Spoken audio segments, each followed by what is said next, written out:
Hello everyone, welcome to the Tualatin Historical Society on the 24th of June, 2024. My name is Emily Baker and I'm the moderator of tonight's panel.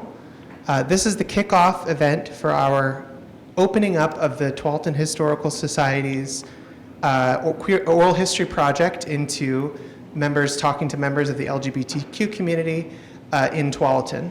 I'm very pleased to be here tonight. I am a graduate of Tualatin High School. I graduated from Portland State University with degrees in philosophy and electrical engineering, and I came out as a trans woman and as a lesbian in 2019. I'm really excited to be embarking on this project because the feeling of loneliness that I felt when I came out and then immediately was launched into the world of COVID made me want to connect with my community and made me want to connect with the history of my community, not just in Portland and not just in Seattle or San Francisco, but in my own community.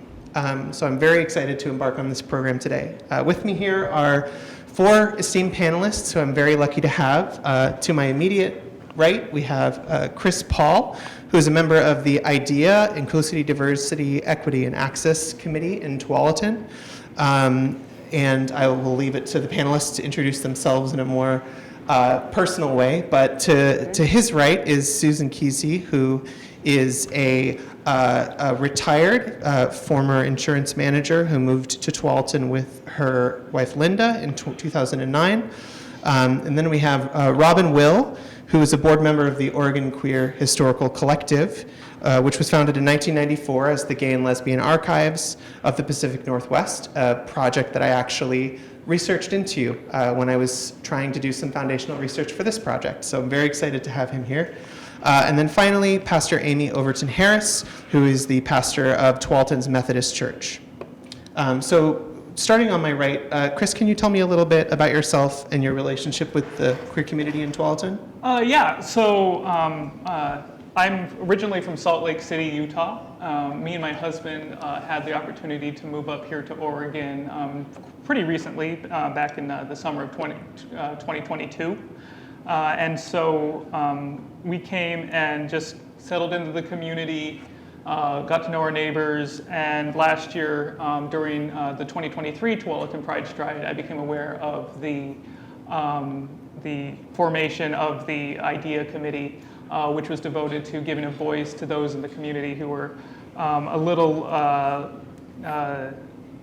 had been considered marginalized up to this point. And so it's a coalition of people from different backgrounds, the queer community, the African American community, the Latino community, who all come together and try to make Tualatin a place of inclusiveness for everyone. And so I've been really excited to be a part of that, and through that I was introduced to this opportunity to share a little bit about myself with you. Growing up in Utah, a very conservative area, it was hard to really connect with the queer community there, and it was hard to connect with the community in general because you always kind of felt like you're on the outside looking in. And so when I came to Tualatin and I found this really welcoming, vibrant community, I was excited to become a part of it and actually be able to be a voice for queer people. Not just for myself, but for all those who maybe have felt, like Emily said, alone, especially in this time since the pandemic where we've been so isolated. It's great to have an opportunity to really start forming the community again. Susan? Yeah. Hi, I'm Susan, and this is really a great opportunity. When I first was approached by it, I thought, well, gee, I had to hide for many, many years, but I haven't had to hide now for quite a long time. And my partner and I have been for 15 years now in Tualatin. When we first got together, one of us was working in Salem, one was working in Vancouver, and guess what's right in the middle? So we moved here for just logistical reasons. But frankly, I'm old enough now at 71, and my partner's 6 years younger than me. We feel like we kind of went through a long time of it being painful and having to be careful about where we were and hiding and so forth. And we both kind of feel we're long past that now. We just haven't had to deal with that. Now, if we lived on the other side of Clackamas County, it might be different. Might be a little more conservative and a little bit more feeling of not belonging. But Honestly, it's been very smooth for us joining this community. Neither of us are active particularly in the gay community. We have a lot of friends that are gay people that live not here but around the Oregon area. But we certainly have a lot of perspective, I think, that we can offer for this program. So I'm really excited about being able to do that.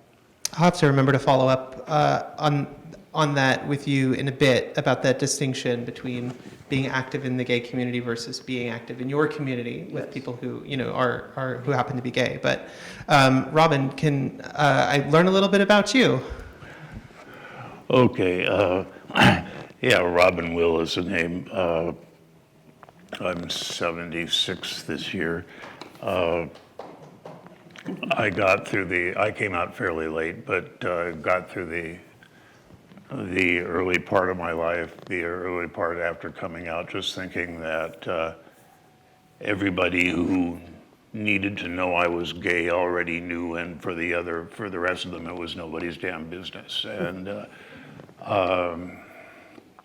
that is easy to do if you're white and 6'4" and present fairly masculine. But it is not easy for almost anybody else. What changed my mind, what changed my life actually, it took me a long time to graduate from college, and so in 2007, I was in a class that the Gay and Lesbian Archives offered at Portland State University called LGBTQ History. I took it because it fit my program. And I had to have something like that to get out of Portland State finally after 41 years. And I realized that it had never really occurred to me that gay people and queer people in general deserved to have a history, deserved to have stuff, to have things remembered, to be honored for their positions in the community, all that kind of thing that everyone else sort of takes for granted. And my background's mostly in publishing. My inner journalist woke up at that point and thought, these are stories that need to be told. And so I've been on board since 2007. I was president of the Gay and Lesbian Archives for a while. I'm treasurer now, and we're changing our name because we never were about gays and lesbians exclusively, and we never were exclusively an archive anyway. So one of the things I hope to do is build some bridges, because we're a collective now, to sign some people up from Tualatin and see how we can all work together so that we're not the state's only queer historical society. I would like to sign up. I volunteer as tribute. I have to ask, out of personal curiosity, Robin, was that an inquiry class, freshman, sophomore inquiry, senior capstone type of thing? It was a capstone. To get out of Portland State, you have to take one term, or 2 terms actually, but as a senior, 1 term of supervised community service. And nonprofits line up to take advantage of that free student labor. And so I wound up helping with a group of 12 people that term, helping process the personal letters of Ann Shepard, who was one of the original PFLAG mom in Portland. Ann was a journalist, a reporter at the Oregon Journal, married to an attorney named Bill Shepard. The two of them founded PFLAG when their daughter came out, and they had no idea what to do. Ann Shepard kept everything that she ever wrote down or read that she thought was at least a bit interesting, and she pitched it into a box, and when she filled up one box, she started on another. We've got all that stuff. Oregon Historical Society has all that stuff, but I was involved in the first hands-on dealing with that. That's actually the foundation of a lot of the oral history projects that our archive for Oregon and the Pacific Northwest is student projects like that or projects at university libraries. So that's exciting, and I really have nothing but good things to say about that kind of effort. Well, it's how everything starts, and it's how you guys are going to start too. Boxes of stuff, wondering what in heck do we do with this? Personal stories and personal effects. Susan, how about yourself? Would you like to give a more detailed introduction? Amy. Sorry, Amy. I already messed it up. I'm Amy Overton-Harris. I'm the senior pastor at the Tualatin United Methodist Church up on the hill. And this building was our original church before we, zoomed up the hill there. And I was born and raised in New York and came out to Oregon because, there was this guy, Tim, who was from Oregon. So when we hooked up, got married, we decided to move out here from where we went to school in Boston. My connection with the queer community is probably quite different than these that have been shared, because most of it that I have has been through my people in my churches. So not just here, but in the variety of places that I've served. But I have been in this congregation for 14 years. So those kinds of relationships, which you can imagine because the church has a checkered past, that would be a really understated thing. But to be able to have these groups of people that you can connect with on a level that you never imagined is the most incredible thing I've ever experienced. So that's kind of been my connection with folks in the local church in a variety of areas in Oregon. Thank you. Can I say something? Yeah, absolutely. Anytime any of you would like to add on or react, please feel free. I just want to applaud Pastor Amy for her work with the queer community through the church. I personally come from a history of having a father who was a minister in a much more conservative denomination. And it was very hard for me for a very long time, having been raised in a Christian background for a very long time and being really devout, honestly. Then coming to the realization that I was gay and then trying to reconcile that, my queer identity with a faith that I had been raised in my whole life. And it wasn't, for a very long time, after I kind of left any kind of official faith perspective when I was about the age of 23 and just kind of went on and lived my own life. It was just actually quite recently here in Tualatin, because of the welcoming community, that I was able to get back into a faith journey. And so I applaud you and those like you who are really welcoming to the queer community from the perspective of the church, because so many of us have felt, especially those who are raised in a religion that tells us we are sinful and broken, to have a community that will accept us and bring us in and let us know that we are entitled to a spiritual life, even beyond just,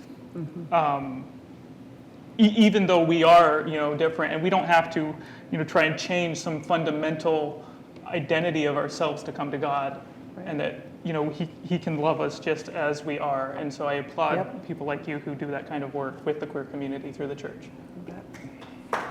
Yeah, you're here. Thank you very much, Chris. So my second question, I'll adapt it a little bit, but my second question was about the difficulties you may have had in connecting with LGBTQ community members, whether you've had any challenges or found any ways to facilitate those relationships. But I really wanted to return to something that Susan said about having lots of LGBTQ friends, but feeling like that wasn't really the same as being a part of the community. And I was wondering if you could elaborate on that distinction at all. Basically, it's just we have a lot of gay friends, but they aren't necessarily here in Tualatin. So we both, because by the time we moved here, we both had friends that we'd had, some of them for a long, long time, gay friends, but they don't live here. So there also wasn't almost a need to find gay people in the community because we had a network of gay friends that we already had those relationships with. That's why. Was it primarily, did you find that it was difficult to make those connections in Tualatin specifically? We never tried Yeah. because they didn't really feel like, I mean, there just wasn't a need for it. I definitely share a lot of that experience, and my own network is very much, distributed throughout the Yeah. Portland area, throughout the country. Yeah. Yeah. So there, Have you found that a little bit of that connection anymore with some of the community groups that you're involved in, or some of the time you've had in there retirement? certainly have been some connections. I happen to be a member of a Tualatin-based choir called the Concord's Chorale, which Laura knows about. And Plug, shamelessly plug every Tualatin community organization. yes, absolutely, absolutely. It was formed in Tualatin, and when we moved here, I needed to find a community choir to sing with and joined it. And there were a number of gay people in that choir. So, there was an acceptance there. And again, just from me personally, by the time I got to that point, I wasn't worried about what people were going to think there, quite honestly. I mean, I knew they were accepting because whoever had referred me to them knew they were accepting. So I wasn't worried about it.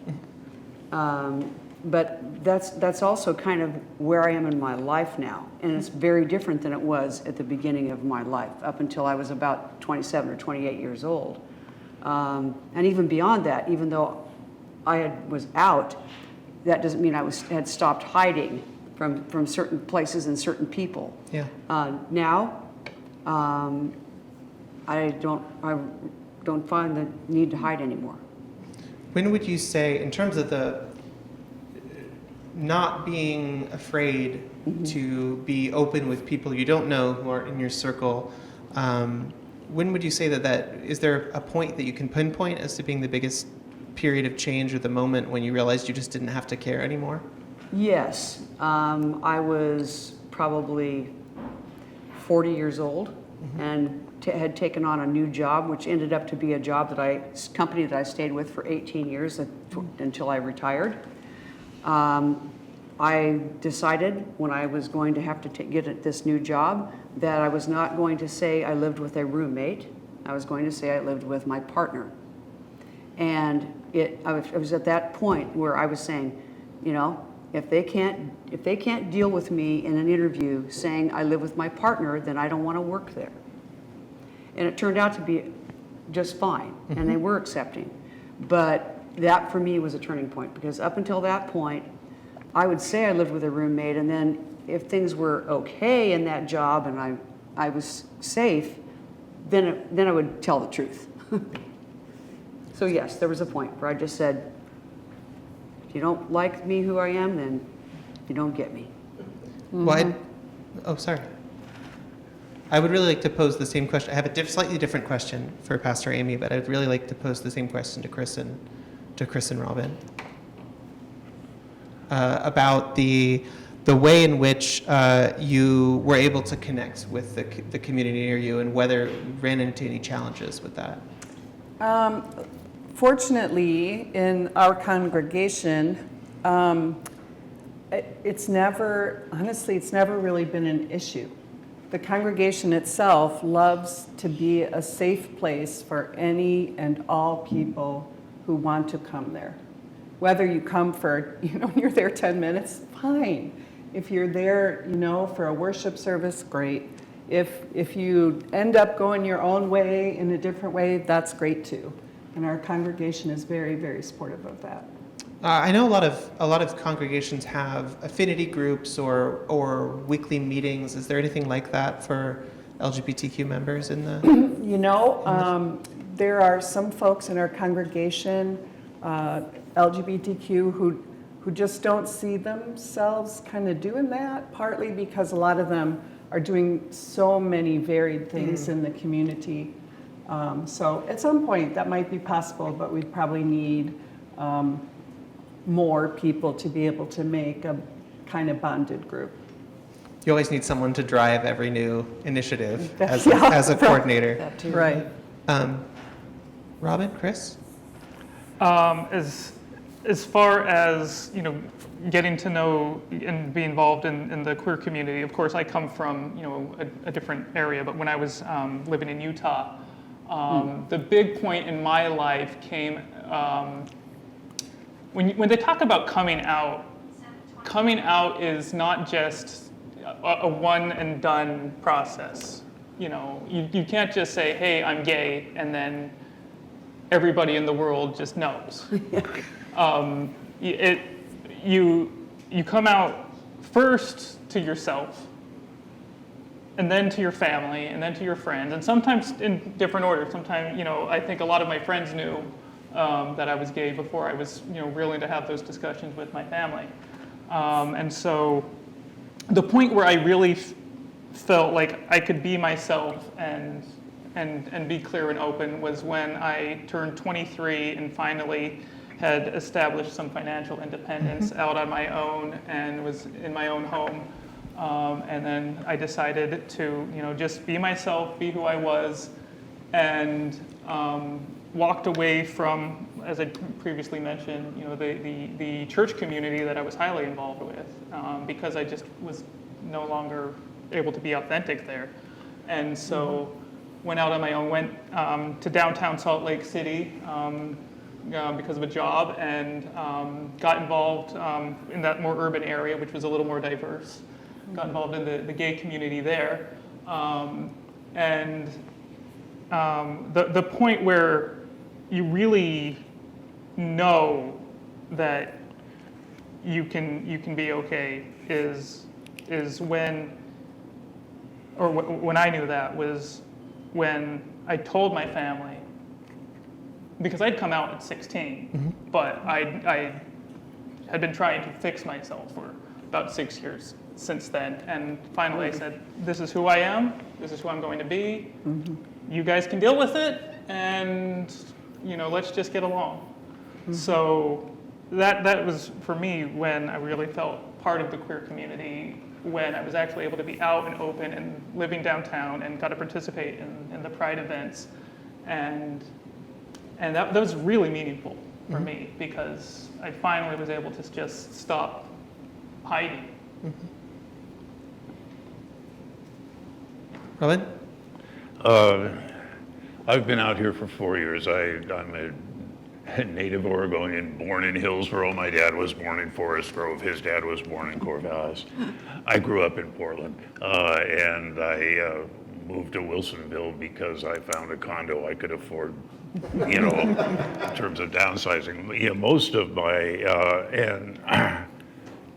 so I'm not connected with the senior community in Wilsonville particularly.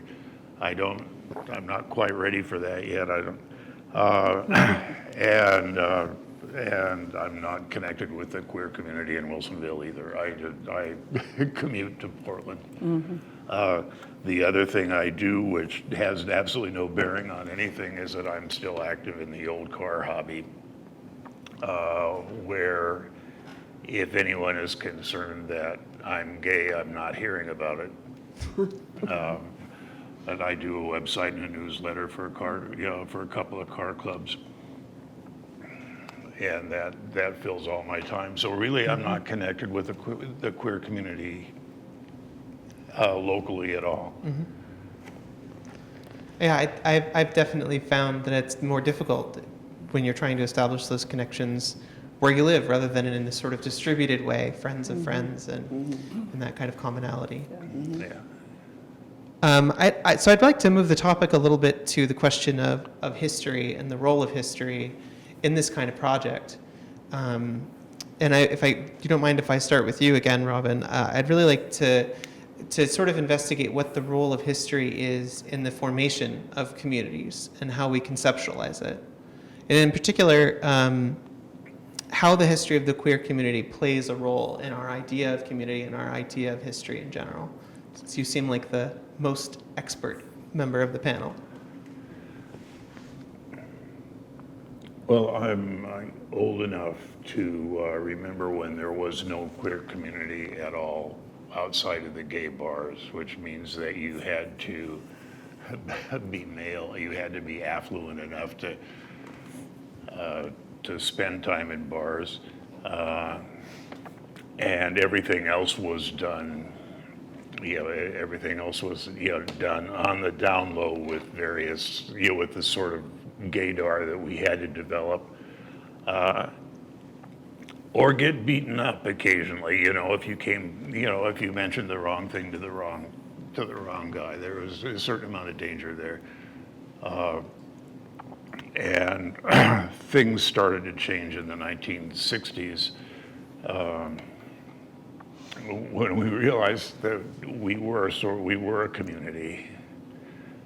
That there were people out there. We did other things besides drink and whore around, and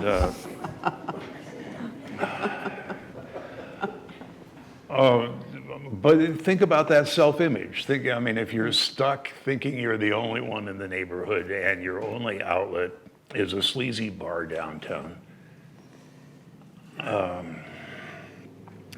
where does that leave you in terms of how you feel about yourself? And you're isolated. You're isolated, except for the people that you can talk to. Gradually, the community pulls together. We realize that we're everywhere and we can talk to one another. And that there's a great deal of positive stuff going on in the community that we deserve to know about, and that the youngsters deserve to know about, so they can see, well, there's one who's doing some constructive stuff, and there might be hope for me. There might be hope for me outside of sleazy bars and whoring around. And so it was enormously valuable to me, and I'm talking about the age of 60 at that point, just to see all of these positive people, digging through Ann Shepard's archives, and she knew everybody in town. To see all of this positive stuff, good role model stuff, that you don't have if you have to hide and deny who you are. I can go on. You'd be more than welcome to, but would you say that that's something that's still ongoing? The definition of queer history and connecting with it and connecting with community in general is an ongoing project for you or for people in general? Well, we're still in that era where there's a lot of firsts. We're making history. We are making history in Tualatin tonight, as a matter of fact. I doubt that there has ever been anything like this in Tualatin before, and it happened because somebody cared enough to pull it together, and a couple of us showed up. But this is brand new, and at some point in the future, they're going to say, those old folks got up there and talked about that and did that stuff.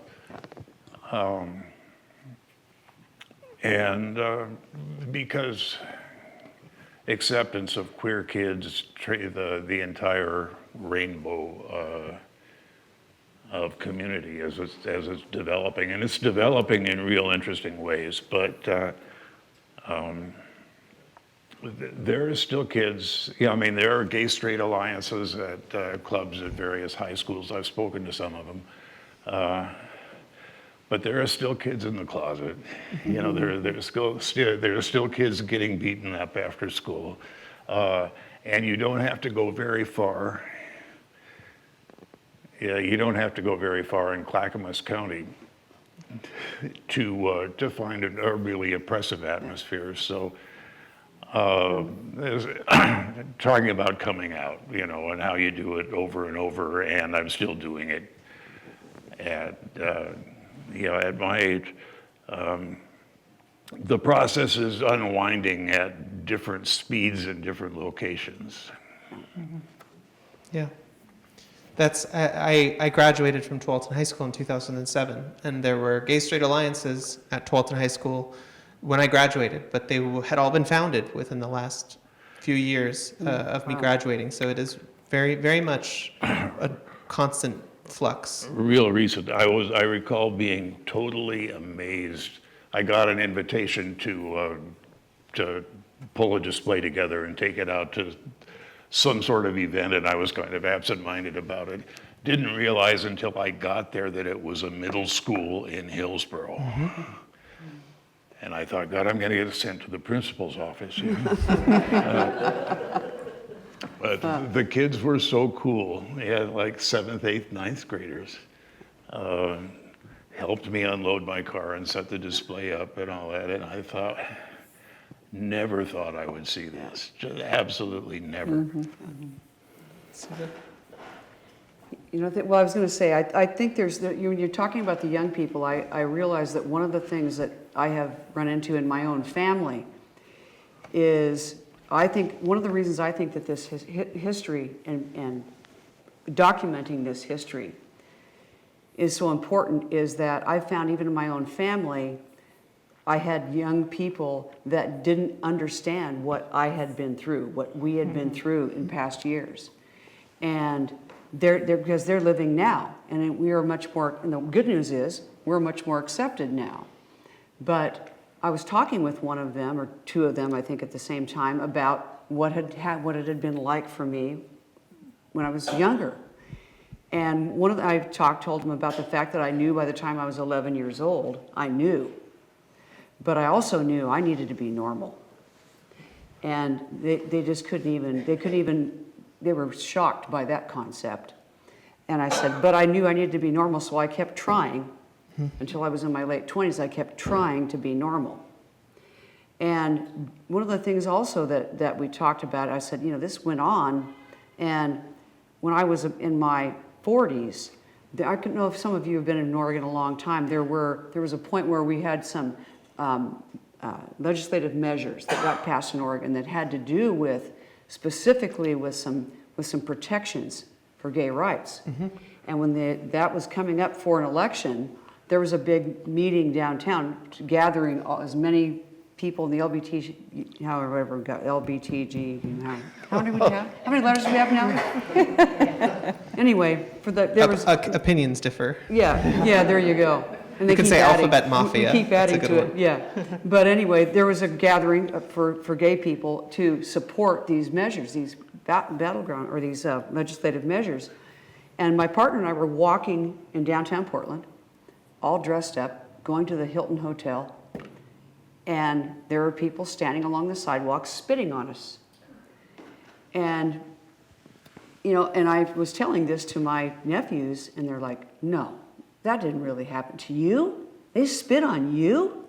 Why would somebody look at you and spit? Because I said, because they knew I was going to this gay gathering. And they were against these measures, and I were against gays. And I mean, it has just been this eye-opener I've found for several people in my family. And so this is one of the reasons why I think it's so important for them to know where we've come from. Mm-hmm. Mm-hmm. Chris? When you talk about history, you have to remember that we've come a long way in a very short amount of time from when I was a kid, and about graduated high school about the same time that Emily, in the early 2000s. The concept of marriage equality was a pipe dream, even back as recently as then. I remember telling somebody, like, when a little bit later in my life, they asked me if I was married. I said, no, I'm not married, I'm gay. Like, it was just the two were Yeah. incompatible Yeah. at one point. Absolutely. And so it was about 2015 that the Supreme Court ruling came down, and I had just met the man who would become my husband.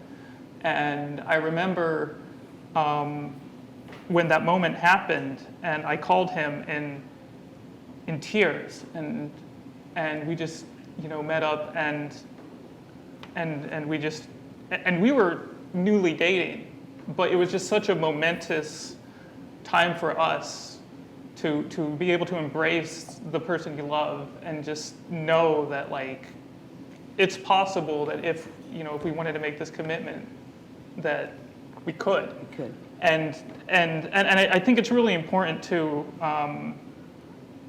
talking about marriage equality, to really emphasize the equality part of that. A lot of times, and I will forgive you guys here, but on their notes it's mentioned that he and his partner moved here from the Salt Lake City area, and if we talk about preferred pronouns and such. Yeah, I really hate referring to Sean as my partner. absolutely. Sean is my Your husband. Mm-hmm. We fought tooth and nail to be able to call him my husband, and so I'm really proud of that. And the fact that we've gotten to the point now, and thank God that we've gotten to the point where kids forget that it wasn't always like this. Yes. Yes. That a man being married to a man isn't just something that's just normal. Like, it's so important that we keep that history alive so that people know that like we've come a very, very long way. Thank you for calling that out. I appreciate that, and I feel the same way. I helped 2 years ago now, I helped the Salem Kaiser School District create a senior high school queer history unit. And the interesting thing was I was working with 5 really brilliant young teachers, all of whom were so young that none of them had ever been in the closet. And I'm thinking, well, on one hand, I'm really glad to, I mean, Yeah, we're happy for them. yeah, I'm happy for them. And on the other hand, these folks need to learn a little bit about queer history. So I was the one who kept saying, you're going to have damaged kids coming in, coming into your class. It was interesting because they offered one section of the class and it was filled in pre-registration the first day, which gives you an idea how things looked at Salem Kaiser at the time. So they offered another section which filled within the next 2 or 3 days, and after that they didn't have anybody willing to teach it, and so they let it go with those 2 sections. But I was working with these people, and it was a privilege to be there and be breathing the air with these folks. They were, they were so smart and so much fun. But but I said, you're going to have to be prepared, for people coming in, really hurt and looking for support. And that turned out, I've heard from 2 or 3 of those people since then who sort of added a component to the training and instruction just for, the psychological first aid that you do with damaged queer kids. I think that actually, I real quick actually, Pastor Amy, is there anything you'd like to add to that? No, but I would, if I can, go back to the United Methodist Church thing and how it is with denominations who are, I don't know why I'm trying to be kind, but who frankly destroy people's lives in the name of following the Bible. And, one day maybe I'll have a conversation with 1 or 2 of you about the Bible, because it goes from here to here, and some of it is crazy. The United Methodist Church has not always been a safe place for LGBTQ folks, which all my clergy colleagues, we have all been hugely aware of that for all these many years. And probably 30, maybe even 40 of my colleagues, we have never declined the opportunity to marry LGBTQ couples, never. And my thought about that is, to the denomination, fine, you come get me. I know Larry and Ellie are members of my church, and they know I go rogue. But I'm like, fine, you got a problem, come get me. How, For a member of an organization that has that history of harm and exclusion, how do you try to make space and push back against that? Kind of the inverse of the question. Oh, let me tell you, our conference this year, which we just had last week, ooh, it got spicy. I like it. And we have a brand new bishop, Cedric Bridgeforth, and oh, whoa, he is on fire. And so this is one of the main things we're looking at. And how do you heal? How do you heal people? In 5 seconds, who've been totally disenfranchised and told that they're horrible and wrong. I mean, it's a huge task for all of us to dive in and really work with, and it's about time. Yeah. We had a bishop in the Methodist Church. I grew up Methodist. We had a bishop in the 1970s who was obligated by the laws of the church to discipline.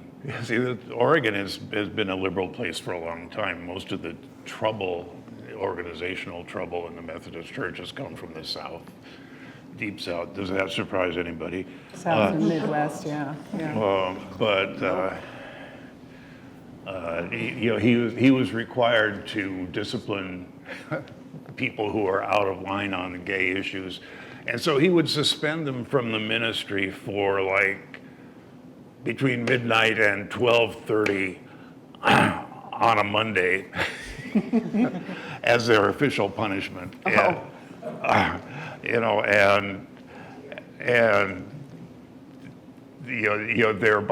Thereby fulfill his job in the episcopacy. I can hardly say that. And also say, "Come and get me."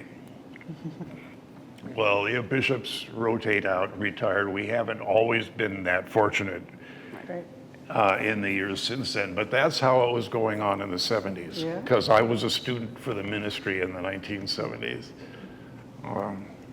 briefly. Understandably, yeah. So I was hoping to connect that discussion of the harm that has been caused to people a little bit to another question about history, which is about the ways in which we tell the history of minority communities, and especially the history of queer people, because people seem to be of two minds about it a little bit. There is a desire to emphasize the commonality of LGBTQ experience with the commonality of the human experience and the lives and struggles and trials and tribulations of the other people who are in their communities and their contemporaries. And then there's a desire to emphasize sort of the difference and the uniqueness, things that we've had to go through that no one else really can relate to. And I was wondering how you can reconcile those two, or how you can bring balance to those two principles, because there are certainly plenty of people who've been harmed who want to feel like they're just a part of a community. They're not different or special, but there are also people who've been harmed who want to feel that they do have something to say about how they've been treated and the way in which they've been treated differently. I think there's two camps of the queer community, and of course everybody kind of falls a little bit in between, but there are the assimilationists and those who kind of feel like they just want to be like the guy next door, just quote unquote normal person, just living their lives just like everybody else. And then there are some who want to be queer in every sense of the word and be embrace that part of themselves that makes them different. And I think, and I find myself in both camps sometimes, where sometimes I just want to be the guy out mowing the lawn. But then sometimes I want to be the guy running down the street in the rainbow shirt waving the flag. And so when you talk about the community as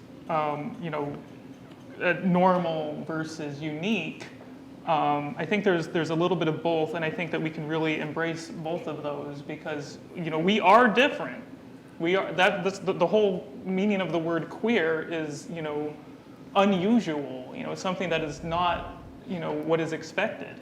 And so there is a point in our lives where we have to embrace that identity. It's like, no, I'm not like you. No, I'm not just, normal, straight-laced, clean-cut, suit and tie man. I mean, there's part of me that's, that is feminine. There's part of me that is queer. And so when we can embrace that and show that to our community, and I think it just serves to bring about the diversity of the community, as a whole, where we're not all the same. We're different, but we can be proud of those differences and still be a part of that whole. Mm-hmm. One of the things that came to my mind as you were asking that, Emily, is some of you have probably seen things posted, whether it's on Facebook or wherever, that they say, well, why do we have to have a Pride Month? Why don't we have a straight month? And to me, I think those are the people who either don't know the history or ignore the history that, you haven't been prejudiced against. You haven't been banned from places. You haven't been spit on. You haven't been. So there's this, I think, needing to make sure people understand of the history, knowing the history so that they understand what we've had to go through, what does make us different. But also, they have to understand we are just like them in the fact that we have the same kinds of needs. We need to make a living. We need to have our families. We need to have, we have all the same needs as that all human beings do at a basis. Mm-hmm. But if you think we're all alike, then some of them go to, well, then why are you so, if you're not different, then why do you have this damn special month for you? So I think we have to have both. Mm-hmm. Yeah, one of the things that I recall vividly, because it was just such a photographic event, was I heard the news about the 2015 Supreme Court decision. Mm-hmm. As I was driving down I-5, just short of the Morrison Bridge where the river walk goes right in there, and I'm thinking, well, all right, I haven't been real good at relationships, and I don't aspire to be married at this point. But what I saw as I was driving there was an enormous black man with his hair dyed rainbow and made up just exquisitely with purple lipstick on it. I thought, like in that very second, I thought, oh, what about him? That man's name is Isaiah Tillman. He is a dancer.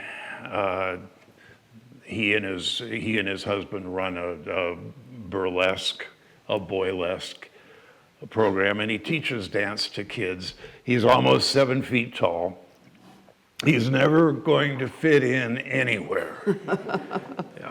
And he's just one of the nicest men you'll ever meet. Incredible story. But yeah, you find queer people overrepresented in the arts and in entertainment.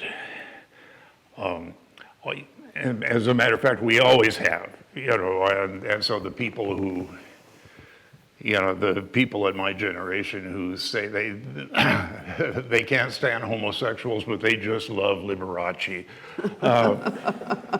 And I'm thinking, what in the world do you think you're looking at there? So what is for the children of today? Lady Gaga? Is that a parallel?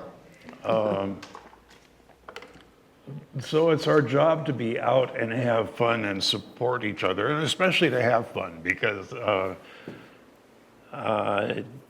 you hear all the stories about discrimination and hardship and one thing or another, and I've gotten my share of that over the years. But there is still softball leagues, and there is still entertainment, and there is still people like Isaiah Tillman teaching dance to to black kids in North Portland. And I try to celebrate all of it.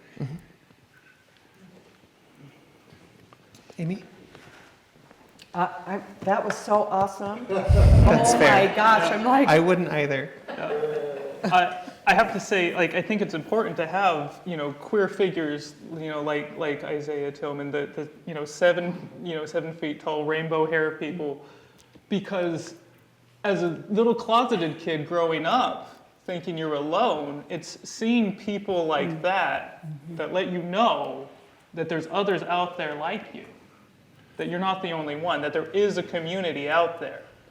And if we were all trying to fit in, then we might as well just go back in the closet. Yeah.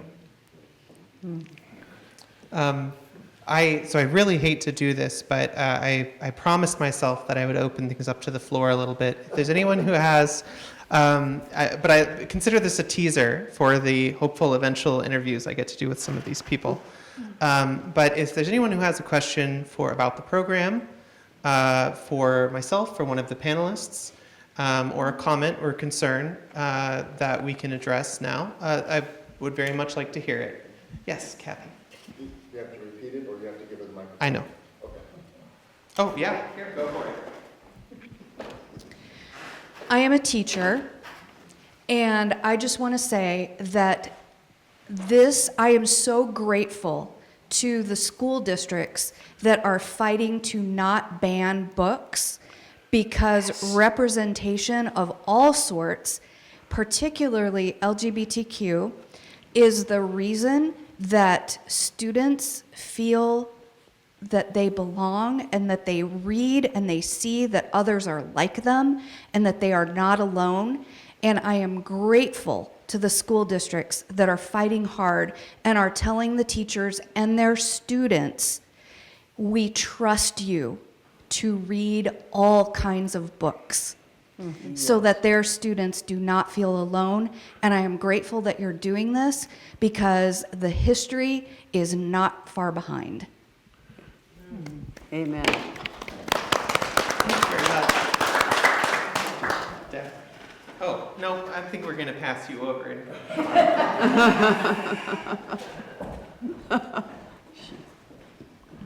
Just a question for all of you, a pastor who's an ally to all or members of the gay community, where trans people, non-binary, gender fluid youth are more and more prominent these days and more part of the community, trying to fight back against some of the harmful rhetoric, the legal attacks on their rights. Have you found any way to be an ally and build a bridge to those who have found a way to accept the gay community, and where we've discussed how gay rights have become more mainstream, more accepted? Where have you found that ability to build a bridge?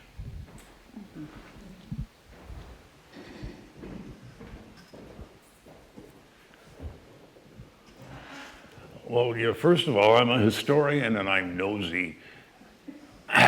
And I can just walk, I can approach a group and say, what are you doing about your archival material? Have you thought about this? Have you thought about this? And, thought about how these stories are going to be preserved. And so that, that is very easy, very easy for me to do that just, on that basis alone. I find trans people that, fascinating, and I find them really liberating, because I grew up with a certain notion of masculinity, and some of it fits and some of it never did fit. And I'm watching these people be a whole lot freer, go through an awful lot of crap, but also just be a lot freer. And I'm thinking, hey, wow, yeah, I really, really like that. And especially, given my age and the fact that I'm trying to retire from some of the stuff that I'm doing now, I'm not actively out in the community too much anymore. But it has been easy for me just because I had a platform in the first place. I think the experience between queer and trans people, between lesbian, gay, bisexual, cisgender people, and transgender people of different sexual orientations is not identical, but there's a lot of overlap, and that a lot of what panelists have talked about in terms of the lives of people being diverse and wanting to fit in to some extent, but also needing to celebrate difference can be a huge step as well. If I can cut into the conversation a little bit. Yeah, But being being able to see people like you having lives that you find fulfilling and being a part of community and having families is very powerful. There is at least a common enemy. But I recall a 30th anniversary birthday party of the Northwest Gender Alliance, which gets into another one of your questions here. And I'm friends with several of those people, and we were, as a matter of fact, the GLAP and the Gay and Lesbian Archive folks were actually trying to collect oral histories on the spot, something that didn't work out very well. And it turned out that taking pictures of the event was difficult because some people were there, were not gender appropriate. They'd come right from work, hadn't had time to change, do their makeup. I couldn't take pictures of some people because everyone knew who that person's partner was, and they didn't want, they didn't want to be outed. And I finally just gave up on the photography because there was so much sensitive material. I mean, we were having a good time. We were having an anniversary party, but there was so much sensitive material in the room still that I couldn't show up with my cameras and take pictures. Just way too much. Dad, did you still have a question? Oh, let me ask a question. Yeah. The mission of the Tualatin Historical Society is to preserve, to promote, and interpret the rich and colorful history of Tualatin. We knew when we started this project that we really wanted to do it, but we also knew that we weren't really cool enough to do the interpret part of it. And so we can preserve and we can promote, and we have Emily to help us, and hopefully others will join along the way. We have a videographer who's going to help us on oral histories. He's doing some bicycle tours. So if we go quiet for some weeks, don't worry, we're still on task, but we're waiting for a pro to help us. With that background, what besides oral histories can we do? I'm kind of looking at you, Rob, a little bit, but anybody can pitch in. What do we need to be doing beyond oral histories to make sure we capture this moment? I'm not looking for a complete story. We can't do it. We didn't do it for the pioneers. We didn't do it for the Hispanics, for the Asians, for everybody else. We've reached out into the community. But we need a representative sample to make sure if someone looks back in our archives 50 or 100 years from now, we captured that moment. And with your help, interpreted it too. So what beyond oral histories? Robin, do you have any relevant expertise here? Okay, you will be collecting stuff. One of the things that one of the things that I've learned at GLAP and the Gay and Lesbian Archives, Queer History, right now is that people save stuff. They rat hole stuff, and it turns out to be enormously valuable.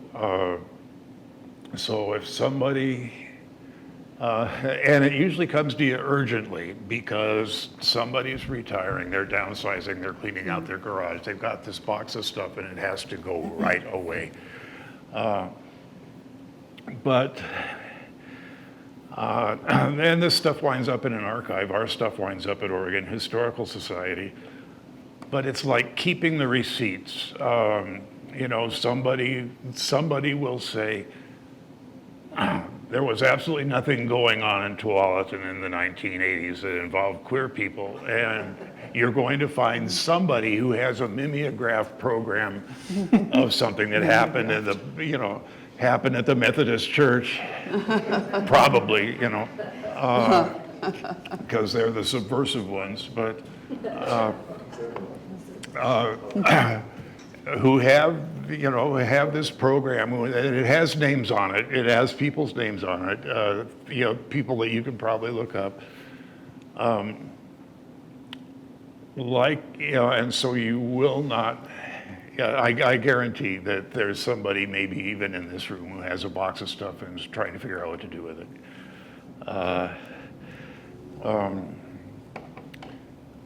Find an organization. I would be inclined to try to ally with the library, with special collections at the library,